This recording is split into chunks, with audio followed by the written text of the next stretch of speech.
Patrick Findaro and Jack Findaro here. We wanted to kick off our profitable growth series. This is for those business owners that already have a franchise, already have their startup, already bought a business, and they're looking to grow organically or inorganically. Inorganically would be through acquisitions. So in today's podcast, YouTube, we're going to talk about what it means to be a node and why to expand your professional career in your business, you should be as close to nodes as possible. So Jack, we were talking right before this. There's a few different ways, I guess you could define a node. There's one that's more of the scientific meaning, and there's one that's more applied to business. Do you want to start off talking about the scientific or the business option? For sure. So as we were discussing prior to the call, I was actually curious because to look up what a node means online, like the actual definition, because it means something different than how we use it in the business context. So the actual definition is a point at which pathways intersect or branch, or a central or connecting point. Now, how it applies to business is a little different now, and I'll let you dive into that. But for me, the connection, the central connecting point, the pathways, the center of pathways is a really interesting image to have in mind as we talk about what a node is. And I guess question for you, follow up, is what characteristics do nodes have according to your definition of what a node is? So I would say a node, focusing on the person side for a little bit, is someone that has great relationships and there's some credibility in place that when they make an introduction, it makes it's basically worth its weight in gold, and there's a shared trust on both sides of that introduction. Yeah, I think the word trust you just said right there is a really key facet of what a node is. It's why nodes typically gain prominence, is that there's trust and authority built into the node, whether it's the more scientific meaning of it, definition of it, or as we're talking today in the context of the business world. So with that, perhaps we can talk about nodes in the work business world. And I guess my first question is, how can they benefit you professionally? Yeah, definitely. So, many of people's first jobs, second jobs, third jobs come about from not a close friend, but someone on that periphery, someone they know okay, but who's hyper connected and can open up different webs of contacts and relationships to them. So that's how, if you think about how you got your first job, how you might have gotten your first job, second job, or initial business opportunities, from those relationships you have that might not be your closest friends, generally are not, but they're hyper connected individuals that can open up another web of contacts. And there's many nodes out there that essentially can give you different business opportunities and really open up your sphere of opportunities well beyond what your immediate group of friends and colleagues can bring to the table. Yeah, for sure. I think in my life, as my career has progressed, there's definitely been nodes that have benefited me, and I've seen nodes benefit other people as well, friends and family, particularly as they're looking for jobs or looking for resources or looking for a certain skill set, or even a referral to a certain service. Maybe someone says, "Hey, I need a good corporate attorney," or "Hey, I need a good accountant." There are certain people that just know who to talk to and are good sources of information for this, some more so than others. And I guess another follow-up question then for you is, what are careers where nodes are typically found? Which areas, which industries? Yeah, so my experience, it's been people that have good, strong relationships with a lot of clients or a lot of vendors, but they're not going to be in a position to make a meaningful introduction to someone that can really benefit those two parties. So when I think about a marketing agency that is taking in all this information, has all these clients, and is able to make meaningful introductions between clients and share knowledge, attorneys, accountants, there's quite a few of these professionals that are well positioned as basically have authority, have credibility, and have multiple clients and a lot of different connections that they can make those introductions that really help out both the parties. So I would say those are some of them. And Jack, I mean, I'd love to turn it back to you and just how has the product been improved by these nodes? Like, we have a lot of different franchises in our portfolio and businesses that we evaluate. What's like a sample node that has really helped us grow the product side of our business? Yeah, for sure. And before jumping into that, again, the two words that keep coming into my mind are trust and authority.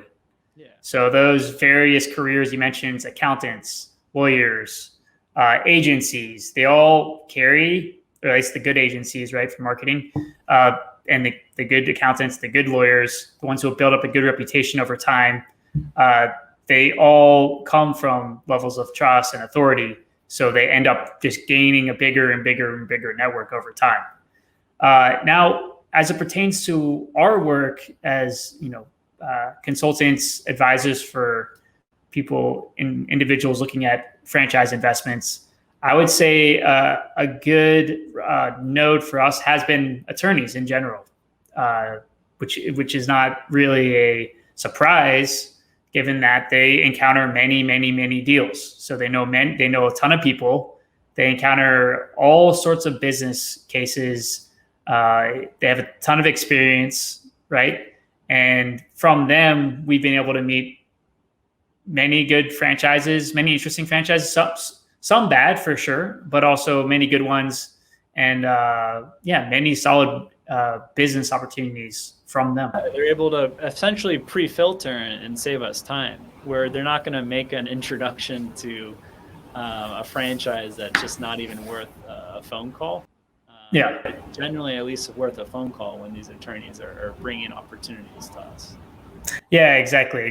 And a key part of that is the better the node, the stronger the node, the better filter they typically are, right? Of course, there's a hierarchy of nodes. Some nodes are better than others. And then what do you see on the people side? I mean, our organization's grown in the last 6 years from just us two working out of an apartment in Miami Beach to now we have, I think, 17 people working with us in a full-time capacity across the world. For sure. Yeah, it's really interesting to think back through all the employees we've had since starting the company back in 2015. I would say by and large, our employees have come through connections through nodes, interestingly enough. And it does seem, in general, the general rule of thumb is that the better the node, the better the connection, and the employee has performed better in general. Whereas the farther you go away from using a trusted node, right, the more variability you have in terms of the referral, like the referee, right, the person that's being referred. So we've definitely seen that. You have that from like the person side and the businesses they run, and then to even like the networks where you have a Craigslist on one side, and then you have a handshake on one side. Exactly. So I guess the question I have for you then is, so now on the sales case, where have you seen nodes on that side of the business in sales? Where I see the closest are these type of positions like a wealth manager, who it's a very personal job. You're dealing with someone's money. And generally wealth managers that are successful are managing a lot of clients, and our clients at Visa Franchise Embedded Biz tend to be high net worth individuals. So you have, and we've worked with wealth managers in the past, where they might have a team, including analysts and associates, where they're managing the assets for 200 wealthy families. And then there's another 500 that they're actively prospecting that they have some level of trust with. And those active prospects, we might be able to support them in their pitch and pick their interest and almost leverage us as an extension of their team of something that they could offer those prospective clients, as well as staying relevant to their current clients to distinguish them from the other wealth managers they might be working with. So we've had good success with trusted advisors like wealth managers in terms of referring clients our way that are basically ready to start our engagement and start analyzing the right franchise on their behalf.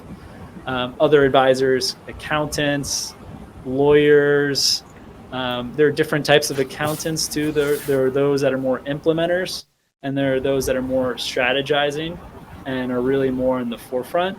And those are the best referral sources, are those advisors that are much more proactive and might be the first point of contact with the client, that are more the trusted advisor, than those that are just implementing a strategy, whether it be an accounting strategy or a legal strategy, and might not be in a position of power to make that recommendation. So we've had a lot of client referrals from advisors as well as hyper-connected clients. So if someone's happy with your service and they belong to the right country club, their kids go to the right school, they can be a big advocate of your business, and they'll talk about how their experience has been. And oftentimes it then comes back to how they found that business opportunity, how they analyze the business opportunity. And that's where our name has come up. For sure. Yeah, I could see that. I would say, have you seen a difference in terms of the proximity to the node, where if there's a difference between a referral that comes from someone that's already a client of the node versus someone that maybe the node will give a referral to someone that's maybe not their client yet, they're more of a prospect? Yeah, no, that's a great question. I would say, without going through all the numbers, the likelihood of someone engaging in our services that is more of a loose contact and doesn't have a client agreement with the referral source, 10, 20%. If there's already been a years of working together, they've supported that referral with work in the past, closer to 50% plus. So there's definitely a big difference in terms of the node's closeness with that source, in terms of how beneficial it is to the top line or the revenue that we would be receiving from that relationship. Yeah, for sure. That makes a lot of sense. And it's yeah, as you mentioned, it's definitely something that is noticeable. The more cases that we've dealt with. So another question I had is, as pertains to marketing, right? So where have nodes been prominent, or when have you interacted with nodes as it pertains to marketing, and how those interactions been? What have you seen there? Yeah, good question. So I guess going through two examples, one would be LinkedIn, so like social media marketing, and another one would be mail marketing. So on the LinkedIn front, last I checked, I have 4,800 contacts. I'm not going to say I'm that close to the majority of them, far from that. But in those 4,800 contacts, there's a few hyper-connected individuals that have a lot of relationships, some of those relationships close, and the algorithm of LinkedIn will pick up when those individuals like my posts, like my articles, comment on my posts, and that extends to their greater network. So it's really a multiplying effect with those relationships I have on LinkedIn, some of them close, some of them not so close. And I don't know exactly how the algorithm works on LinkedIn, but I believe people in a position of authority will have more weight when they like something. And those that have contributed a lot of articles on LinkedIn or active on LinkedIn, than someone that just has a lot of contacts but hasn't interacted with those contacts and isn't producing content. So that would be one example of the network LinkedIn working together with those personal nodes. And then another one is mail marketing. So we're currently using HubSpot, as you know, and after we send an email, and we're sending a few emails a week now. It used to be one a month, and that could be another conversation for our podcast and YouTube profitable growth. But I can see different professional advisors that have opened up a mail 30, 40, 50 times, and it's not really them just opening up my email and watching my video or reading an article that you wrote or one of our other colleagues wrote. They're forwarding that on to their client base, a particular client, other attorneys in their law firm, and they're spreading our message across their network. And if someone's forwarding an email, I don't forward that many emails.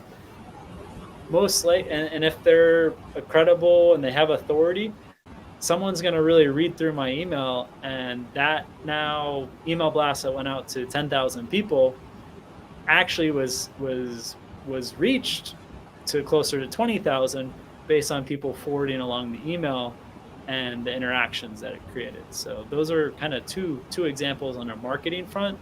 One would be on LinkedIn, and then one would be on HubSpot through their mail marketing, on how these nodes have really benefited our marketing efforts.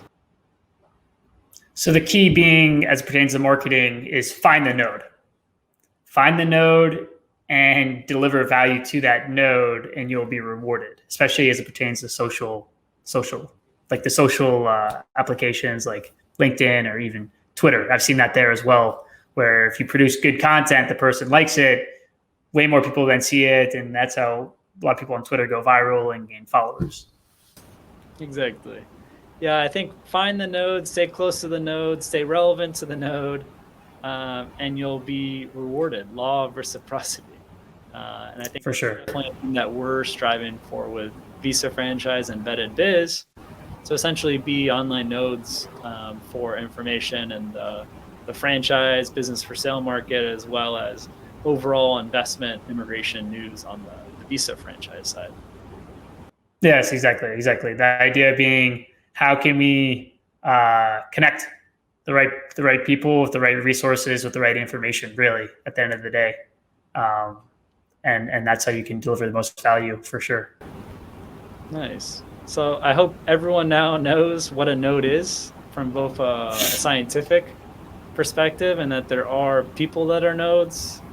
There are nodes that are within networks, entities, people, and it's really important to be as close as possible to those nodes to propel your business and grow profitably. For sure. Thank you.